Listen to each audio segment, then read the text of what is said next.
Hello there, this is Hypnosis Help number 4, and I'm Silverhypnosis.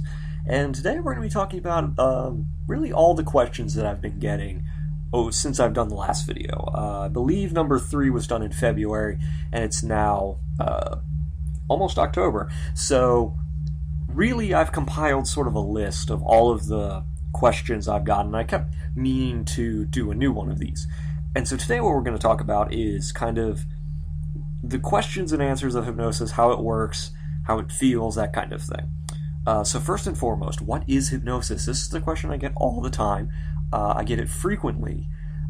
So frequently, in fact, that I sort of get a little confused on my channel because I get this question so much. What is hypnosis? Hypnosis is not magic, first of all. I say that, and some of you might be saying, well, obviously, but on a lot of my videos, specifically the transformation videos, I think there's some confusion because people speak of it, of the hallucinations, of the sensations, of the altered state of mind, like it's magic, like it's like you're working spells, and that's not how it is at all. In fact, it's a changed state of mind, really. The ability to tap into your subconscious mind and believe and see things is really what's going on there, but it's not magic. It is science. Believe it or not, it's science and psychology. It's behavioral science, which is probably my favorite thing about psychology. That said, so right away, the thing about hypnosis is, how do I know it? What is it? How does it work? Can I be hypnotized? The answer is yes, you can be. In fact, everyone is. There's a very, very, very small amount of people who cannot be hypnotized, and those are the people who I guarantee you are not 90% of the population. You're either way too young, which when I say young, I mean you're probably under the age of 5. You have to be below the age, essentially, of cognitive thought, the ability to think cognitively, to focus. When you have the ability, the second you get the ability to think critically, that's essentially the age you start being able to be hypnotized. The other extreme, obviously, is to be too old, and you get to the point where your brain atrophies and it starts slowing down, and it makes it much harder. Basically, everything in between is fair game, though. So if you're not extremely young or extremely old, you'll be fine. Now, that's not to say everyone can be. The big thing that I've struggled with tends to be people with ADD, ADHD, behavioral disorders of some kind, things like that make it harder to focus, make it harder to keep your mind on task, I guess would be the way that my teachers in school used to say. You have a hard time remaining on task because when your conscious mind is doing so much, it's very hard to let your conscious mind turn off, essentially.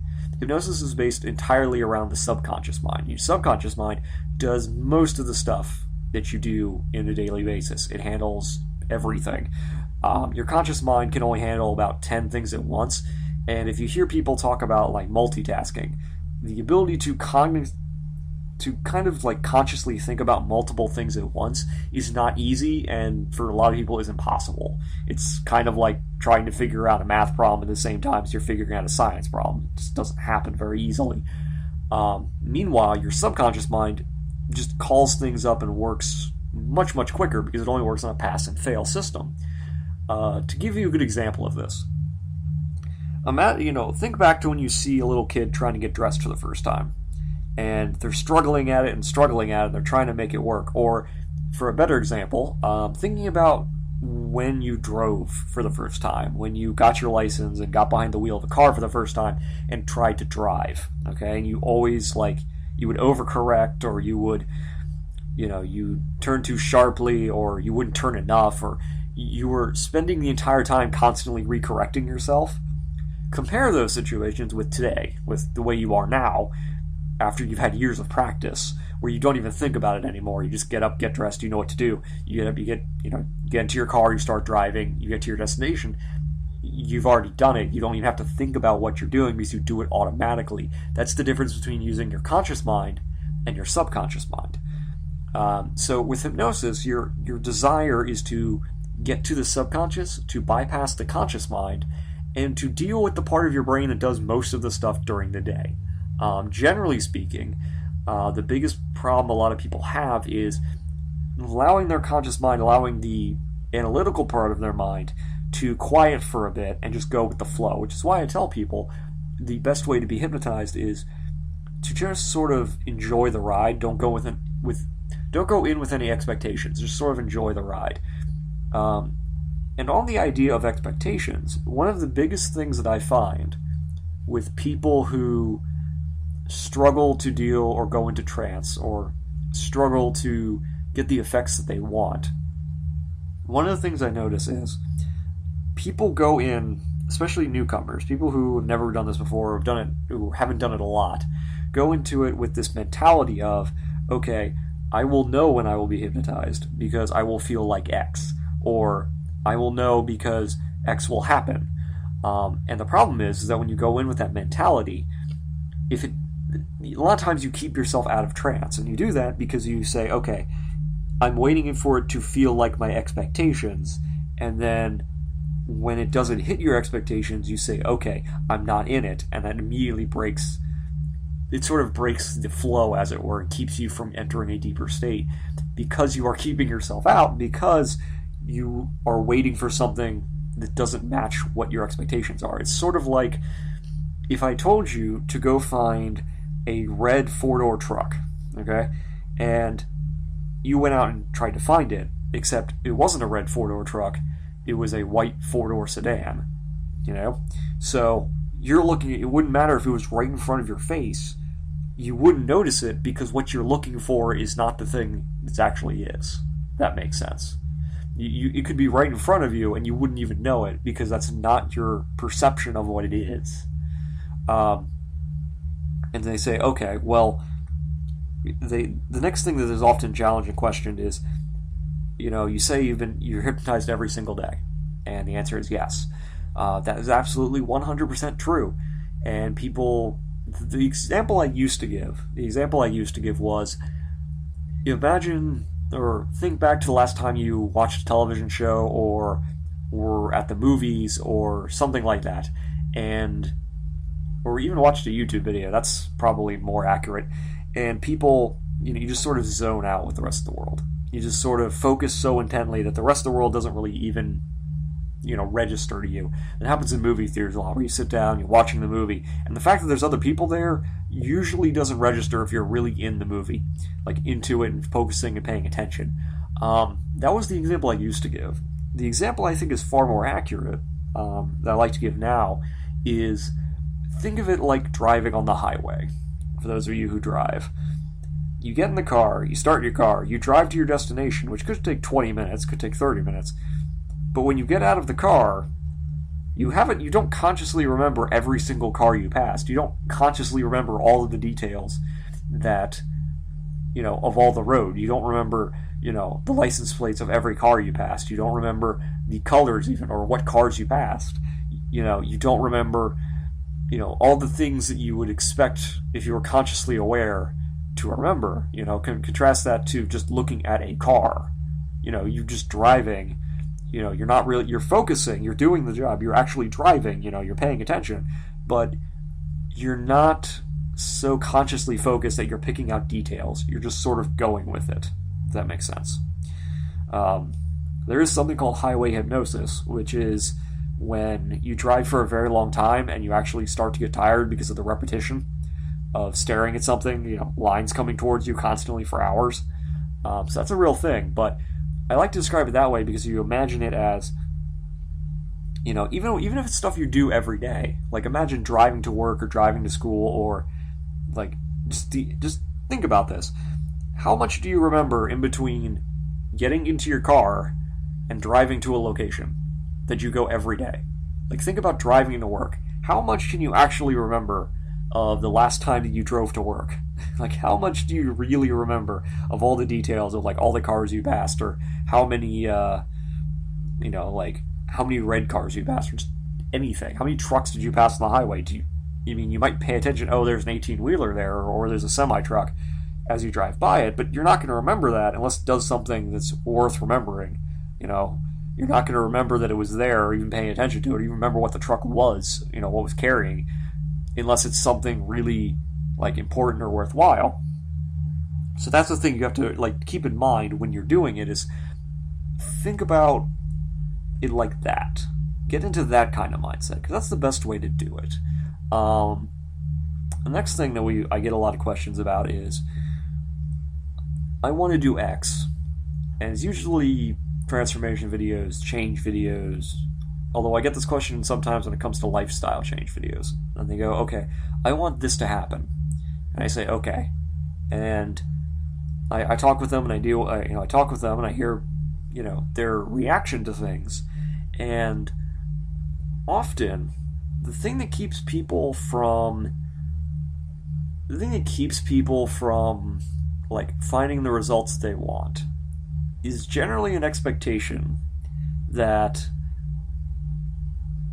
what's the best way to put this? I guess the best way to put it would be the idea that there's a general expectation of what's going to happen versus what they actually expect to happen and are willing to do, if that makes sense. Because I get this a lot with the lifestyle change videos, but I get these with transformation videos too. People who, like dieting, for example. People go in saying, I'm going to do this. I say, okay. And they listen to it, and they stick with it for 2 or 3 days, and then they stop doing it. And they go, well, why did it continue forever? And I say, did you give up on it? And they went, well, I wasn't really expecting it to happen. See, it's sort of like hypnosis, like anything else. You have to keep at it to find results. It's not like an instant fix. Very rarely is there a situation where you can just, one session changes everything. And I think this goes back to the hypnosis is magic thing. Like, the myth of that is people expect it to be instant. They expect it to be the kind of thing where they listen once and then they're good forever and they never have to worry about it. And that's not the case. You have to kind of keep up with it. Now, there are exceptions to this rule. There are exceptions. And I generally only find these exceptions with people who have done this for a very long time or who I've worked with for a very long time. And it's because the expectation changes as they do it. So in the beginning they say, okay, well, I'm only, this isn't going to last forever. But by the time they've been doing it for weeks or months or what have you, the expectation then becomes, okay, now that it's happened, I know it's going to last forever until it doesn't, until either I decide or the person I'm working with decides for it to not work anymore. So that's kind of, it's a continuation thing. It's an changing of expectations as things go along. And so, especially for people who are looking to change the way they live or experience some kind of like hallucination or something, it comes down to the ability to change your own way of thinking. That's really what it comes down to. And on the idea of changing the way of your thinking, let's talk about transformation videos and how the expectations of things can change how things work. The best way to explain this is, I get a lot of people who go in and either don't know what they're expecting or don't know what they're looking for. They kind of go in with this idea that, I suppose they have an idea of what it's going to be like before it happens. It's sort of like going in for, how would I put this? I guess the best way would be like if you were going to go get a portrait painted of yourself and you said, do whatever, and you went in with that mentality, and then when they did it, it would never match what you were expecting because you didn't give them any direction. It's kind of what people do, is they go in with this idea that it's going to be very abstract, and often I try not to be very abstract. I try very hard to avoid being abstract because I find that it leads to more complications than needed. But it's sort of like if you tell somebody that you want to, how's the best way to put this? Okay, here's a good example. One of my most popular videos right now is, probably one of my most popular videos ever, is my first wolf transformation video, which I've redone a couple times, or once before. I'm not sure if I did it twice.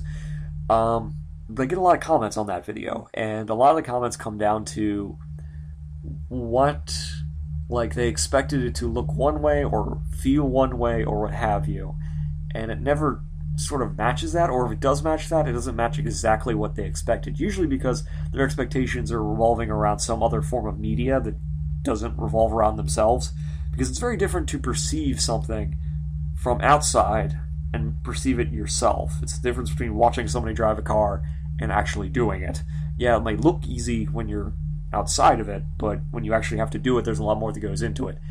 And this sort of feeds into the next problem that people have generally with transformation videos is visualization is key.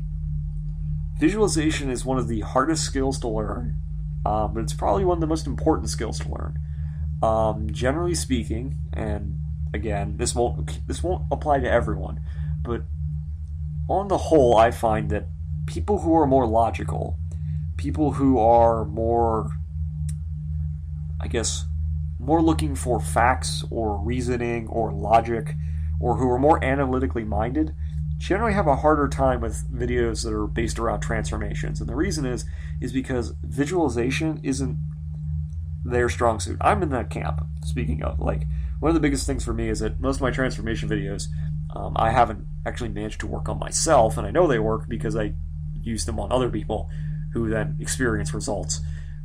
Like, I have always had a really hard time with visualization, and it's always been hard for me, whereas people who are more artistic, people who are more creative, people who can sit down and imagine scenes in their head with clarity generally have a much better experience.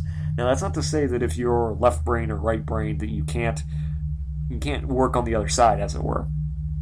It's not to say that if you're not analytically, or if you are analytically minded and you're not really good at like visualizing things in your head, that you can't do it. It's a skill like anything else, and it takes time and practice to sort of work at. Now, it's always the biggest problem I have is it's when working with people who are doing visualization exercises and they have a hard time, I guess, grasping like that in their mind. It's generally one of the reasons that a lot of transformation videos don't work for them. So if that's your problem, if you're having that issue, really sit down and try to sit down and just visualize things. Like, even simple things. Just sit down and think. Like, take 5-10 minutes and just try and picture something in your head. Just like close your eyes and picture something, even if it's just like a cube. Like, try and visualize every single aspect of it, and over time you will have more success with that. And that's really what's important. Is the thing about hypnosis is it's a skill. It's something you do that if you want to get good at, you sort of have to look into and work hard at and continue to do it over and over, and then you will find success, which is a good thing. And honestly, that's always one of the funny things I have, is that I have a lot of people who come in and expect instantaneous results, and oftentimes will quit immediately when it doesn't immediately have great effects. And that's really not the right attitude to have, because if you keep at it, you will find it, and you will actually find success as you work at it. It's sort of like art. Yeah, there are lots of people who are just talented at art, who are just majorly artistic and have a leg up, but that's not to say that if you work at it, you can't do art. You know what I'm saying? Like, when I think about it this way, think about Andy Warhol. He wasn't artistically talented at all. And it's the kind of, people make art that you can just go, anyone can do that, but not everyone does. The difference is they worked at it. That's just sort of how it goes. I'm trying to think if there's anything else I really want to talk about when it comes down to things, because I have a list of all these questions, and I'm going, okay, which ones do I really want to actually answer here that I haven't already gone over in this video? I would say that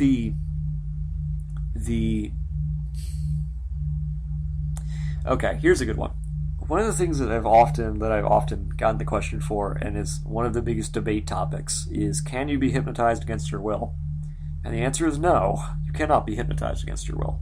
It's not, again, because your subconscious mind works on a pass-fail system. And I've covered this in other videos, but because it works on a pass-fail system, any suggestions that are not entirely accepted are entirely rejected.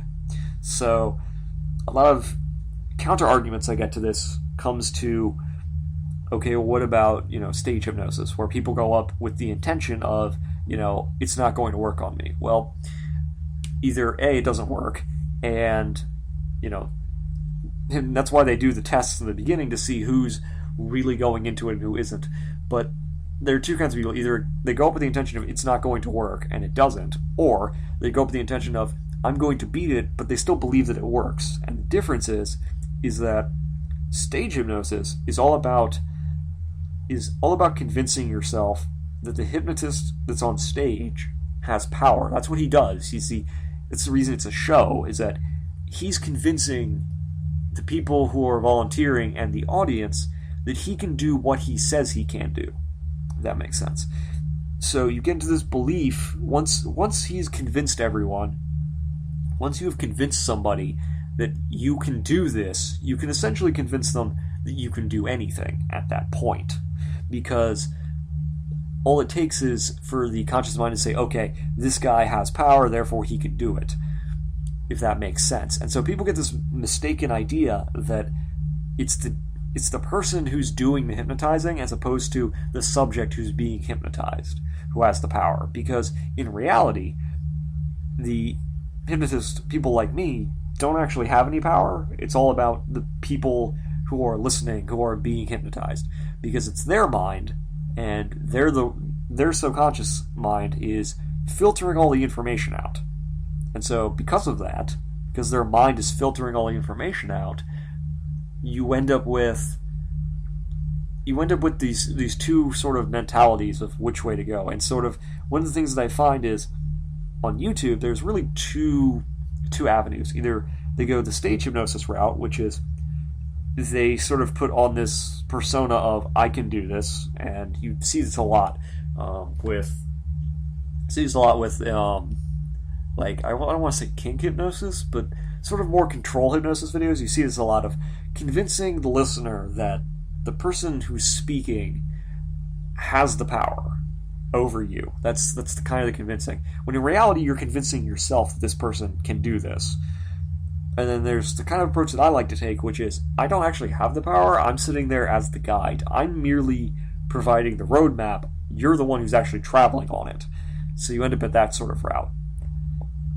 And it's sort of, the interesting thing about stage hypnosis is that all hypnosis comes out of, like, the real study of it doesn't really develop until, like, vaudeville acts of, like, the 1910s and 1920s and things like that, where it was a stage production. That's how people knew about it. That's how it got into popular culture, was being this sort of sideshow stage act.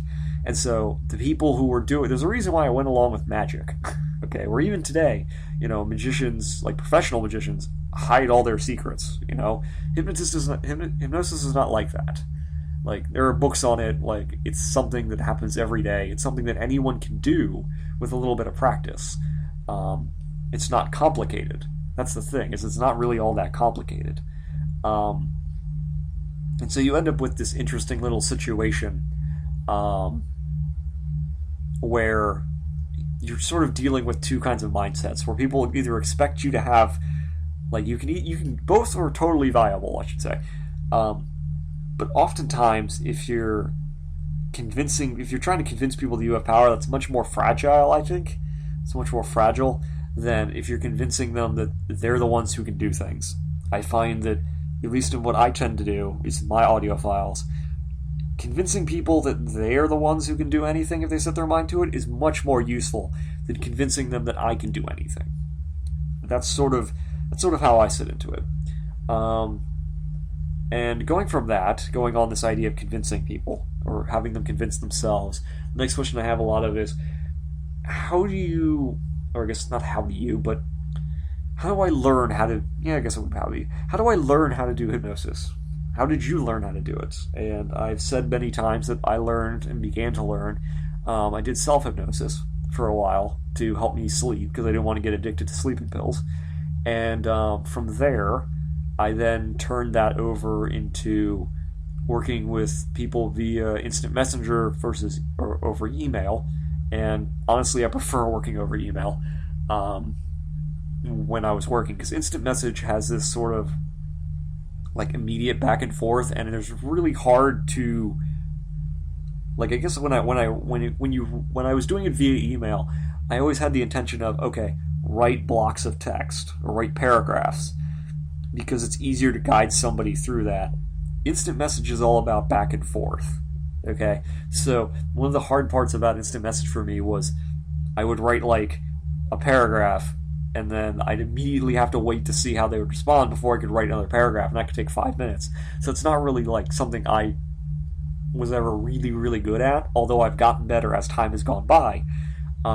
That's how I got started. And one thing that I find that lots of people struggle with or deal with when starting for the first time is there's a big difference between what I do and what people who work with people one-on-one do. Okay?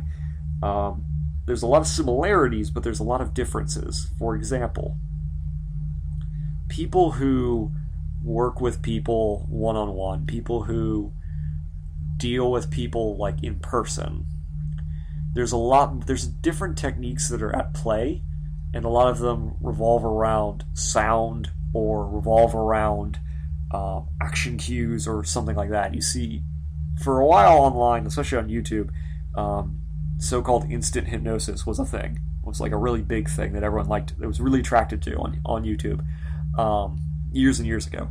People were really attracted to instant hypnosis because it's striking. You see it immediately. You see somebody who's awake, and then they do something that seems really simple, and the person just drops. And that kind of thing is appealing to a lot of people for obvious reasons.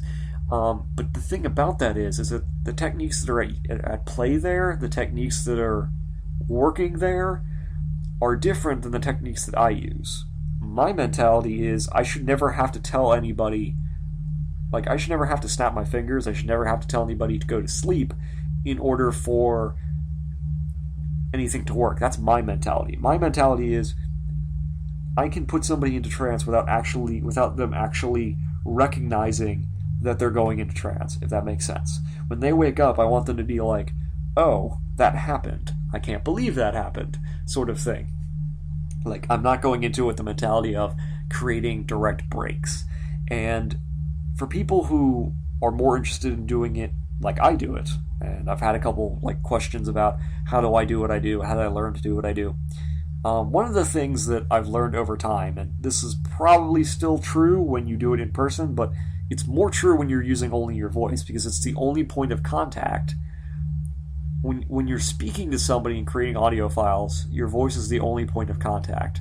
So it's the only point the only point of reference that the other person is using. So they're using your audio cues. And when you do that, phrasing is important. In fact, phrasing is everything, because depending on what words you use will change the meaning entirely, especially subconsciously. For example, saying the word, here's a good example. I took the car versus I stole the car. Those two sentences essentially mean the same thing. If you're stealing something, you're taking. If you're taking something, you could be stealing it. Both of those mean you, the subject, and the car are now gone, but they have two very different connotations. And so things like that, little things like that, are very important. Are very, very important, actually. It's almost... I can't stress enough how important it is to really sit down and think about phrasing, think about wording. If you're planning on doing audio files or even text-based hypnosis, you really need to sit down and think about the words you're going to use and how you're going to use them. And this might just be me, and I don't know, I can't speak for anyone else who does audio files. I can't speak for them, because I know everyone has a slightly different way of doing things. Me personally, I script everything. Every video I've ever done, I've fully scripted. And so the reason for that is when I'm recording, I'm reading off the script that I've made. And oftentimes I have to change the script while I'm doing it, because what I've written, what sounds good when I've written it, doesn't always sound good when I've spoken it. So I have to re-edit it, as I'm doing it. And people say, oh, well, I don't have the equipment, or I don't have the ability, or what have you. I don't have any programs to do it. The way that I started doing it, the way that I still do it, actually, is I record all of my audio with Audacity, which is a free program. It's a free audio program. You need to know basics about audio balancing, and even I'm not perfect at that. I try, but I'm not perfect. You need to know basic audio balancing with Audacity, and Audacity makes it really easy. So if you need an audio recording program, use that. Although I didn't always use that. I used to use Windows. Windows has a microphone, audio recording function, at least Windows 7 does, that I used for a while, which was essentially just, it doesn't let you do anything. You hit start and then you record and then you hit stop and that's it. So there's that. There's that. If you really don't want to go down online and download Audacity, there's other programs, but Audacity are the ones that always worked for me. I do all my rendering, believe it or not, in Windows Movie Maker because I don't have Adobe After Effects or I don't have Adobe Premiere. So I just use Windows Movie Maker because it doesn't take very long. Because all I'm doing is rendering. The downside of using Windows Movie Maker is that you can only render in WMVs, so you can only render in you can only render your files as Windows Media Player files, basically. You can get around that if you upload them to YouTube and then re-download them off of YouTube. There are various browser apps that allow you to do that. Usually you can re-download them as MP4s, which can help if you're planning on doing that.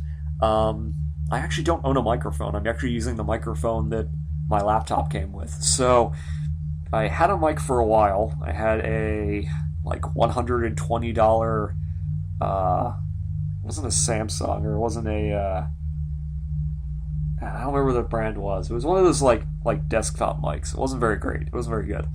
But I had one of those for a while that I used. But my point being is you don't need a fancy microphone. You don't need a fancy, audio equipment setup to do this.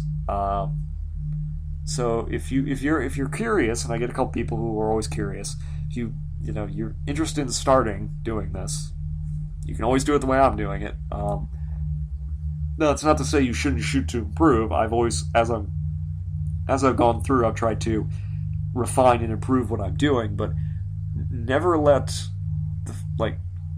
I see this all the time where people go in with the idea that, okay, I have to buy a $6,000 audio mixer, and I gotta do all this stuff, and I'm like, no, just go ahead and start. Just sit down and take your time and just work with it.